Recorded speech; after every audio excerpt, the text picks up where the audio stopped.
अगर आप बार बार वही गलती दोहराते हो, चाहे वो आलस हो, क्रोध हो, मोह हो या कोई बुरी आदत जो छूटती ही नहीं, तो मैं आज आपको एक कथा के माध्यम से बताती हूँ कि कैसे आप माँ के भक्त बन सकते हो।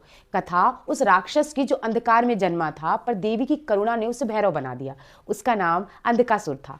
कहते हैं एक बार भगवान शिव के शरीर से एक बूंद रक्त पर गिरी। उस रक्त से एक असुर पैदा हुआ जिसकी आंखें नहीं थी, इसलिए ब्रह्मा जी ने कहा कि ये अंधा है और इसका नाम होगा अंधक। लेकिन जब उसने तपस्या की तो ब्रह्मा जी ने प्रसन्न होकर कहा, तू अजेय रहेगा जब तक खुद भगवान तुझे त्रिशूल से ना मारे। वरदान मिलते ही अंधकासुर का अहंकार बढ़ गया। वो तीनों लोगों को जीतने के लिए निकल पड़ा। देवता हार मान गए। धरती पर अधर्म का अंधकार फैल गया। वो इतना ज्यादा शक्तिशाली था कि सूर्य भी उसके नगर में उदय होने से डरते थे। पर एक दिन अंधकासुर कैलाश पहुंचा। वहां उसने मां पार्वती को देखा और मां पार्वती के रूप को देखकर वो अत्यंत ही मोहित हो गया और उसने मां पार्वती से कहा, मैं तुम्हें अपनी रानी बनाऊंगा।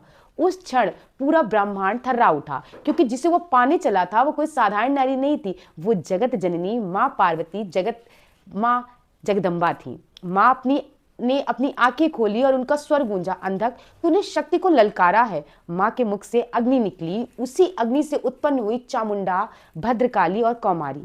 त्रिदेवियां रण में उतरी। हजारों गणों ने युद्ध किया। अंधकासुर फिर भी नहीं रुका। अंत में स्वयं भगवान शिव प्रकट हुए। उनके त्रिशूल से अंधकासुर भूमि पर गिर पड़ा। मरते हुए उसने मां को पुकारा। मां मैं सचमुच अंधा था, न देख सका सत्य, न समझ सका भक्ति। मां पार्वती की आंखों में करुणा भर आई। उन्होंने कहा, तेरा शरीर नासवान है, मैं तेरे भीतर जो भक्ति का बीज है जागा है वो अमर रहेगा। और उस क्षण मां ने उसे वरदान दिया, अब तू मेरे गढ़ों में रहेगा। भविष्य में लोग तुझे अंधक भैरव के रूप में पूजेंगे।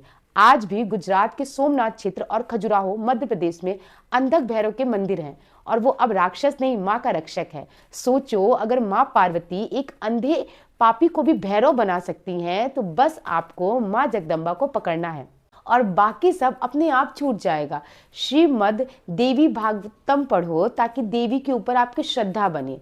हर दिन उनकी पूजा करो, उनकी स्तुति पढ़ो। माँ दुर्गा सप्तशती पढ़ो, देवी सहस्त्र नाम का पाठ करो, देवी के ऊपर ध्यान करो, उनके नाम का निरंतर जाप करते रहो और भरोसा रखो। धीरे धीरे आप अपने आसपास देवी के अस्तित्व को महसूस करने लगोगे और गलत आचरण तो छूटेगा ही, लेकिन आपके अंदर इतने सात्विक बदलाव आएंगे कि आप खुद के ऊपर यकीन नहीं कर पाओगे।